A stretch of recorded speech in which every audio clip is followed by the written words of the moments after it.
Hi, I'm Stephen Schwartz, and I am the composer and lyricist of Pippin, Wicked, and The Prince of Egypt.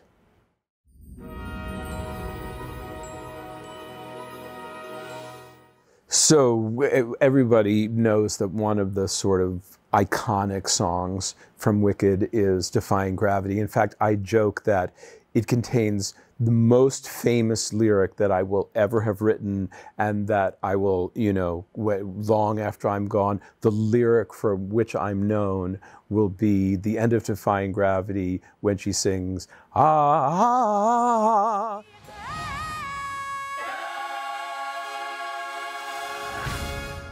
That's going to be my most famous lyric. But anyway, the riff for Defying Gravity, the sort of thing that's in the orchestra. I don't have a piano in front of me, but people who know the show, it's the thing that goes boom, dum, dum, dum, dum. It's these like deep kind of power chords. That was music that I came up with when I was first thinking about the show, and I had no idea how I was going to use it, if I was going to use it. It was just something when I was thinking about the character of the Wicked Witch. And I scrawled it down on a piece of paper and put it aside. And then like 2 years later, when it was time to write that song, I suddenly thought, oh, there was what's on that paper? And I took it out and played those chords again. And I thought, oh, it's Defying Gravity. So yeah, it's always good to have little notations of things, you never know when they're going to come in handy.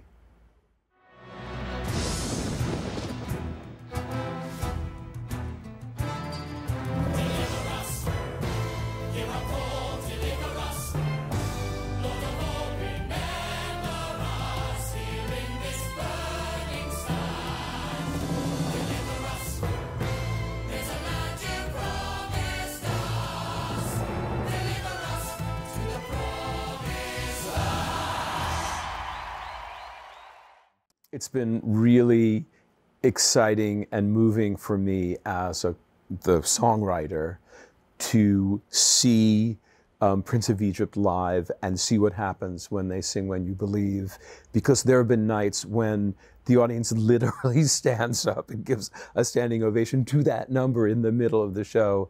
And part of that, of course, is their familiarity with the song. But I remember, of course, how the song originally got written, and I was on a kind of inspirational journey with some of the other creators of the film in Egypt, in the Sinai Desert. And we were going along in little jeeps looking at the desert, and one of our directors, Stephen Schwartz, said, it would be so good if there were some kind of anthem that the Hebrew tribes could sing when they're finally released from bondage, as they're crossing the desert and crossing the Red Sea. If you could come up with some kind of anthemic tune for them. There can be miracles when you believe. And the next morning, we got to climb Mount Sinai. Get up in the middle of the night and climb Mount Sinai so we could be on the top of Mount Sinai to watch the sunrise. And of course I had Steve Schwartz's words in my head, and I'm watching the sun come up, and kind of this tune came into my head, and that became When You Believe. So it was so much about being on site to create that song. And now, all these years later, I sit in the Dominion Theater and I see the sun come up on the cyc, and they sing this song, and everybody responds so strongly. It's a really great feeling. Seem destined to settle for something small, but I won't rest until I know I'll have it all. So don't ask where I'm going, just listen when I'm gone. And far away you'll hear me singing softly to the dawn. Oh, it's time to start living. Time to take a little from the world we're giving. Come on now, let me hear you. Take time, the spring will turn to fall.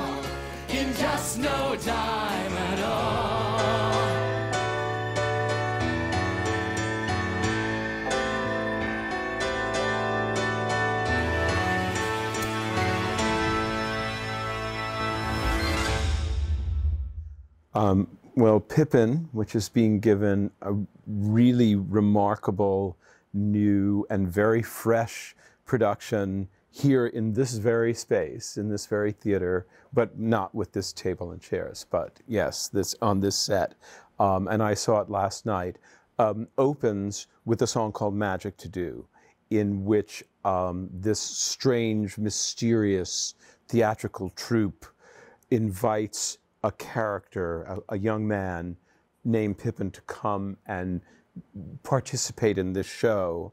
And they have an agenda for him that we don't know about at the beginning. And in enticing him into this world, they sing a song called Magic to Do. Now, that song was, for many years when we were first writing the show, not the opening number of Pippin.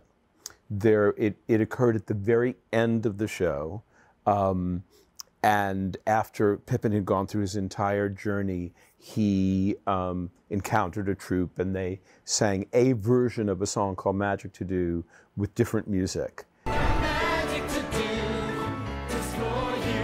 We got miracle plays to play. We got parts to perform, hearts to warm, kings and things to take by storm as we go along our way. And then when we were casting the original production of Pippin 50 years ago, I'm horrified to say, we saw a performer named Ben Vereen, whom our director Bob Fosse knew, and he brought Ben in and said, look, this guy is fantastic and he should be in our show, but we don't really have anything for him to do, but look at him anyway. And so Ben auditioned, and then we were talking afterwards, and Roger O'Herson, who was the book writer, said, well, maybe I could take several small roles that go throughout the show and combine them into a new character who would be called the leading player, and he would be kind of our master of ceremonies. And so when that decision got made, then I said, well, maybe this song that's at the end of the show, Magic to Do, if I rewrite it, maybe that should be the opening number. So people have said to me over the years, oh, well, this iconic opening number, Magic to Do, and it always makes me laugh because I know it wasn't originally supposed to be an opening number at all.